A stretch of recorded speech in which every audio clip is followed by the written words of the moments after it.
looks gross. What is that? You gotta try it. It's terrible. No, thank you. I have a very sensitive palate. If you taste something bad, you want someone else to try it. It's what you do. If you want to save 15% or more on car insurance, you switch to Geico. It's what you do. Oh, welcome to Sophie and Co. Me, Sophie Shevardnadze. 70 years have passed since the end of World War II in the Pacific. Russia and Japan still haven't officially signed a peace treaty, with the dispute over Kuril Island standing in the way. But can the changing balance of power in the region force Tokyo and Moscow to finally find common ground? Former Prime Minister of Japan, Yukio Hatoyama, is my guest today to discuss this. The Kuril Islands in the Far East, the center of a territorial dispute between Russia and Japan that's dragged on since the end of World War II.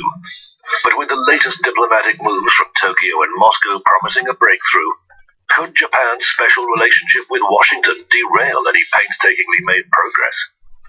What will it take to make both sides make concessions on key demands? And when will Japan and Russia finally turn the last page of the old war?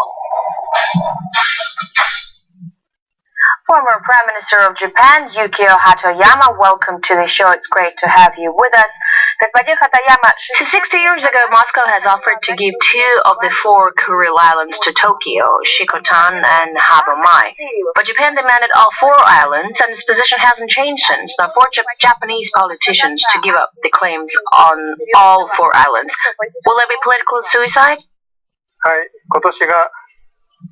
Now, looking at the situation 60 years later, we have to admit that we need to give up claims on all 4 islands. We need to resume talks about the 2 islands, Habomai and Shikotan, if we want to have any chance of coming to an agreement.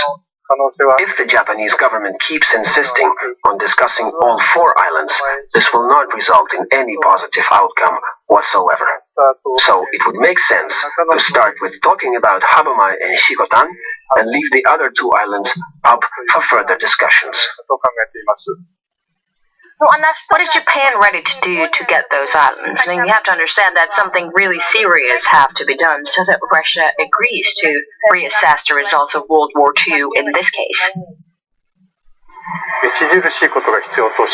I think it is very important not to lose momentum. It is obvious that President Putin and Prime Minister Abe have the utmost respect for each other and have the resolve to settle the territorial issue. The 2 administrations should capitalize on that and put all their efforts into reaching a compromise. The Russian president talks about finding a solution that would benefit both sides, so he basically wants the game to end in a tie. It is very important for both Japan and Russia to continue working in this format in order to settle the territorial issue. Look, I'm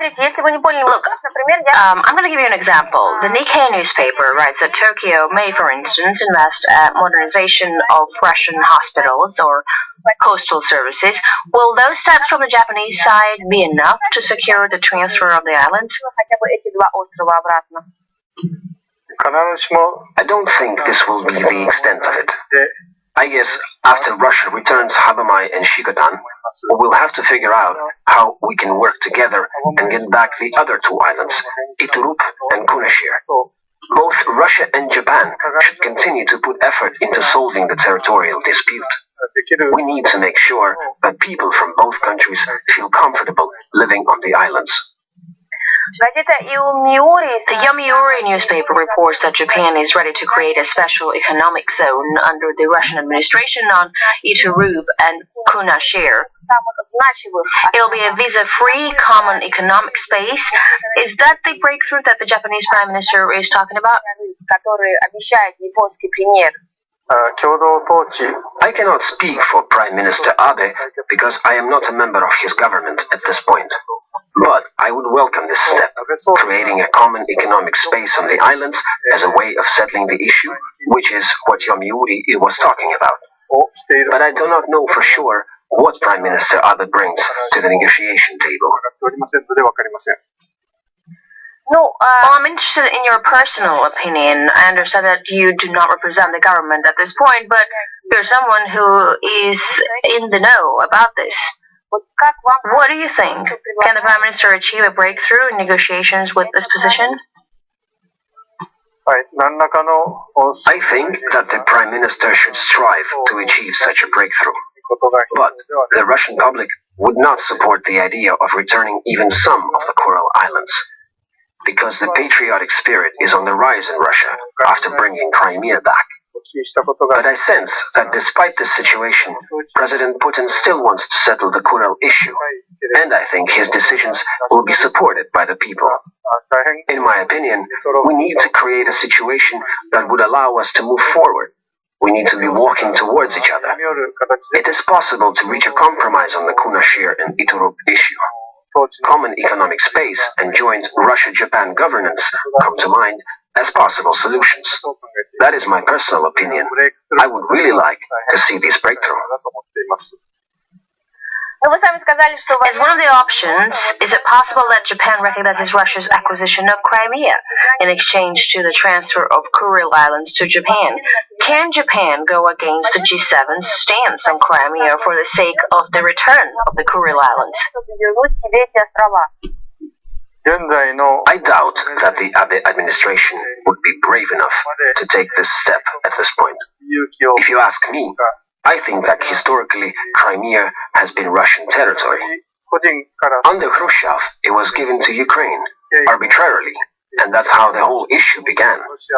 Now the international community should recognize the peninsula as part of Russia. If Japan did that and recognized Crimea as Russian territory, it could encourage European countries to follow suit. And that, in turn, could make President Putin more inclined to meet some of Tokyo's demands and move forward on the Kuril Islands issue. Russia might even satisfy Japan's claims on all 4 islands. Of course, all of this is just conjecture, and unfortunately at this point, the Abe government is not ready to recognize Crimea as part of Russia. However, such steps would boost the Russia-Japan relations tremendously. You won Crimea last year, and you said that Crimea becoming part of Russia is the expression of the actual will of the Crimean people. Now, you've been eaten alive by the Japanese press for that. Why was your point of view met with such hostility? Is it only because it's different from the G7's point of view? The Japanese media and government cannot navigate away from the Cold War attitudes, and whenever there is a disagreement between Russia and the US, they always take America's side. Tokyo remains dependent on the US's views. This means that when it comes to Crimea, Japan will continue to side with America and the G7 countries, and claim that Russia annexed the peninsula in violation of international law. Naturally, my decision to visit Crimea took a lot of heat in Japan. However, it is no secret that the legitimate president of Ukraine was basically overthrown because of American involvement in the process, and he was replaced by a pro-American leader. All that under the pretense of fighting for democracy. Those events encouraged the people of Crimea to start thinking about breaking away from Ukraine, and through a referendum it was decided to join Russia. I visited Crimea a year after the referendum. What I saw was a peaceful and free region. Most people in Japan don't even realize that there is peace in Crimea. The Japanese media and government refuse to recognize the peninsula as Russian territory. That's why they criticized what I had to say about the situation. But we need to pay more attention to historical truth. Japan has joined sanctions against Russia after the Crimean affair, but the Japanese sanctions are more or less symbolic. Did the Japanese government enact sanctions under pressure, just so that its G7 partners wouldn't be irritated? Of course, Japan is trying to solve the territorial dispute. And when the Crimea situation happened, things became very complicated for Tokyo in this regard. When the West imposed sanctions on Russia, Japan had no choice but follow America. However, I must say that the Japanese economic sanctions are more of a formal gesture. They are not too serious. And I think that President Putin sees that. But sanctions are still sanctions. In my opinion, Japan could take the initiative and actually lift those economic limitations. Fumio Kishida, the Japanese foreign minister, said that Tokyo keeps Washington in the loop on talks with Russia and informs them about the actions of Russia. So Japan is getting American input on how it's supposed to improve its ties with Moscow? I mean, I understand that the U.S. is Japan's ally, but Japan doesn't report to its other allies like Canada or France or Germany. We have a special relationship with America. We are close allies, and America is respected by the Japanese more than other partners. Other countries, even though they're also our allies, we have a different kind of relationship with them. And I think it represents a big problem. When making foreign policy decisions, Tokyo is always guided by the United States approach. Japan depends on America. When Russia and Japan discussed the Kuril Islands 60 years ago, Prime Minister Ichiro Hatoyama was determined to resolve the territorial dispute and was ready to accept just the two islands. But America strongly disagreed with this position. Washington threatened to take Okinawa if Tokyo agreed to the two islands compromise. As a result, Japan failed to return the two Kuril Islands. Things stayed the same and have not been resolved since. Essentially, this territorial issue should be settled between the two countries, Japan and Russia, but it is very possible that the outcome of the negotiations will also depend on the United States' position. Why is that the diplomatic progress, the peace accord between Russia and Japan, is perceived as harmful? This notion was dictated by the Cold War. It was not good for Japan to find a solution to the territorial problem during negotiations with Russia, or back then the Soviet Union. The Cold War has been over for some time now, but Japanese authorities still have that mentality.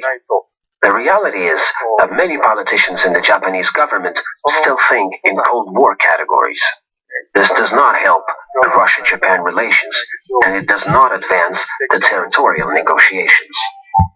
We're going to take a short break right now. When we're back, we'll continue talking to former Prime Minister of Japan, Yukio Hatoyama. We'll talk more about Japan's place in the changing Pacific region. Stay tuned.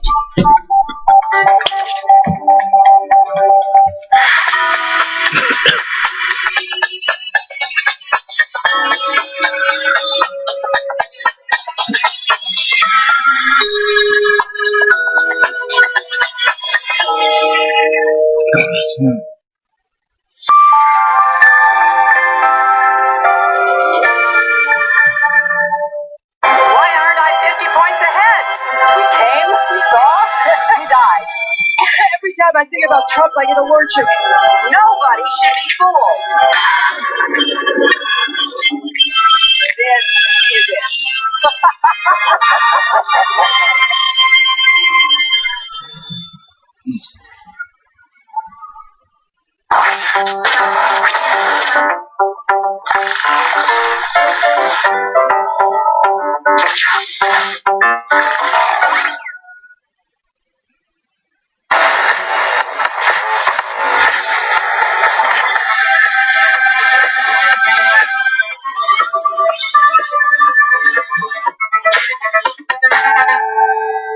If you read the American press, the 2016 presidential election looks like a done deal.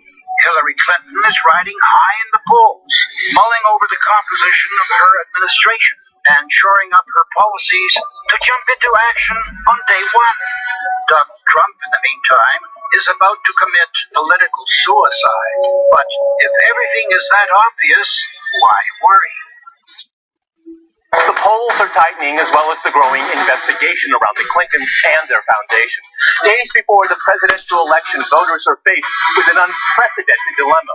Will they vote for a candidate facing criminal prosecution?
And we're back with former Prime Minister of Japan, Yukio Hatoyama, talking about Japan's changing relationship with its neighbors in the Pacific. Mr. Hatoyama, you had to resign as Prime Minister after you promised voters to evict the American military base from Okinawa and failed to do so because of the harsh stance of the U.S. You said that, I know that we have to keep a relationship of trust with the United States at any cost. This trusting relationship is so important that it determines who gets to lead your country?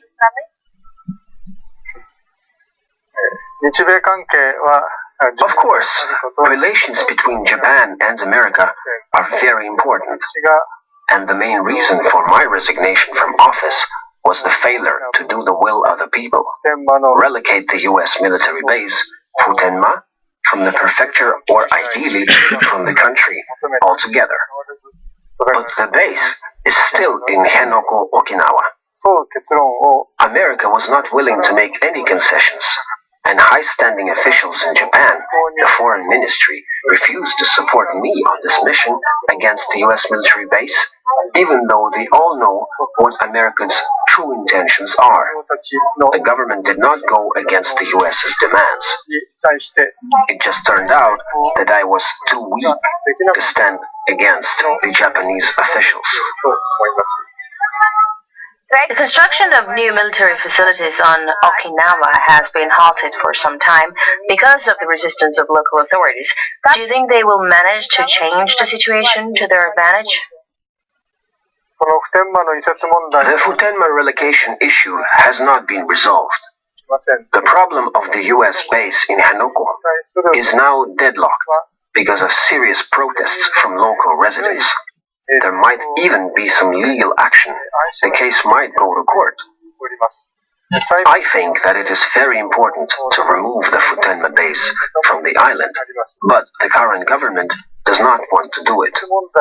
Tokyo insists that the base should remain in Okinawa Prefecture, but it is a mistake. The Japanese people must be presented with other options. I think that a time will come when the concept of American soldiers stationed in Japan will be revised. There is no need to build a new base in Okinawa. There are other options. Rotating U.S. soldiers throughout different locations in Japan, for example.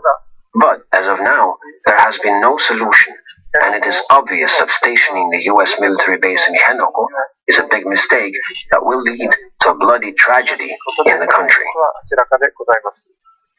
Prime Minister Shinzo Abe's government has recently expanded the mandate of Japanese self-defense forces, allowing them to take part in military operations abroad with its allies. Does this mean Japan's getting ready for some kind of confrontation? Is this a reaction to China's territorial claims? Yes. Last year, Prime Minister Abe facilitated a law that allows some involvement of the Japanese self-defense forces in operations abroad. This obviously contradicts the constitution of our country. But Prime Minister Abe just ignored the constitution, allowing the use of our self-defense forces internationally. As a result, Japan can now be involved in wars that America has a stake in. The fact that Japan is now allowed to participate in joint military operations with the US sets a dangerous precedent. Japan has not been involved in such activities for 71 years, after World War II. The Abe government is trying to stress the Chinese threat, but right now, China does not really pose a serious threat to our country. Even though there is a territorial dispute about the Senkaku Islands, I don't think the Chinese government is ready to take any military action in order to take the islands.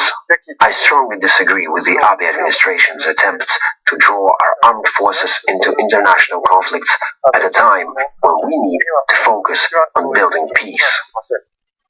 Is the Japanese self-defense force going to turn into a real, fully functional army? I do not think that the self-defense forces will turn into a real army. The purpose of these forces is internal defense. But in this new reality, it will be possible to send the self-defense forces to fight in other parts of the world. I think it is illegal. The Constitution of Japan does not allow participation in bloodshed. Our Constitution clearly states that military force cannot be used to resolve international conflicts. If we comply with the Constitution, the self-defense forces will not become an army. But the other government is pushing us towards involvement in international wars, different conflicts abroad. And even though right now the self-defense forces have not become a real army, I think we might be actually moving in that direction. Japan's defense minister Tomomi Inada said that the country is ready to join American Navy patrols in South China Sea.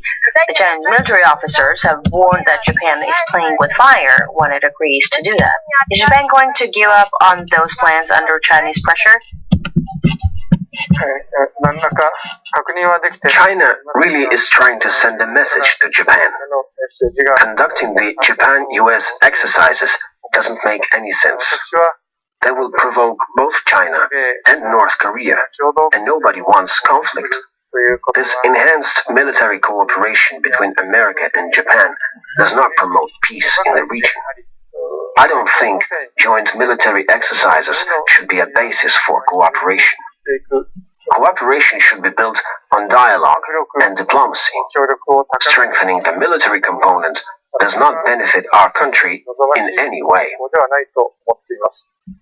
Admiral Takei, Chief of Staff of the Japanese Navy, said that there should be tighter interaction with the Chinese military. Does the Japanese attempt to normalize the relationship with China irritate Washington?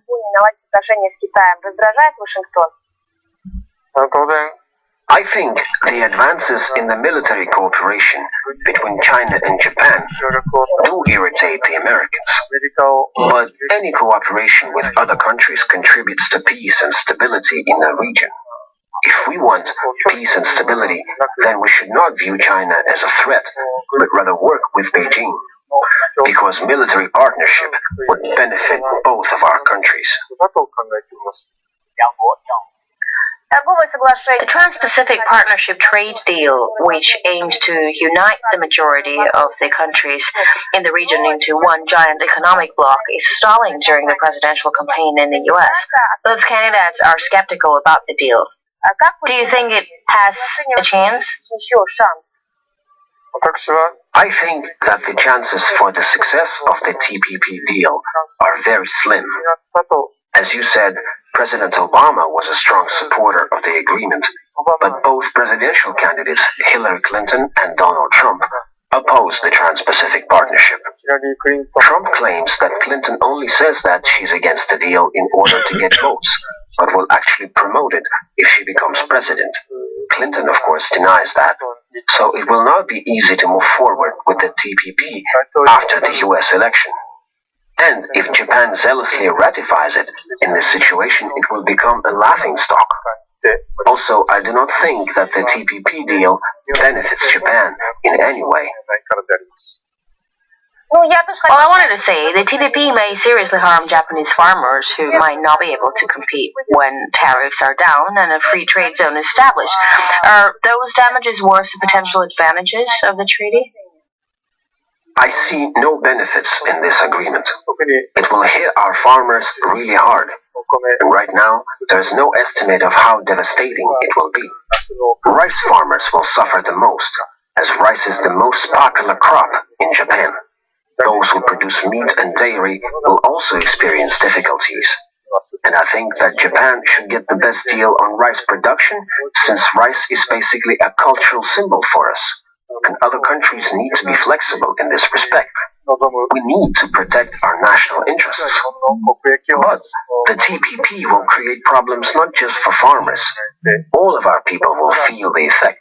The investor-to-state dispute settlement system under the TPP will become a serious issue for many industries. If the deal goes through, US companies and multinational corporations will get the right to sue the Japanese government. In a sense, it will be a new institution that will have power over our constitution. And I think it is very dangerous. Of course, those supranational courts, for me, it's the strangest part of the whole deal. I mean, transnational corporations influencing public policy. Is Japan ready for that? Yes, the current government says that these courts don't pose any threat because their objective is to regulate dealings with developing countries with inefficient legal systems. But it's not true. When such institution is established, Japan will become its target. And it feels like the Japanese government does not realize that yet. But I see the danger. Спасибо вам большое, господин Hatoyama, за это интервью. We were talking with former Prime Minister of Japan, Yukio Hatoyama, discussing the shifting power balance in the Asia-Pacific and the role Japan plays in the region. That's it for this edition of Sophie & Co. I'll see you next time.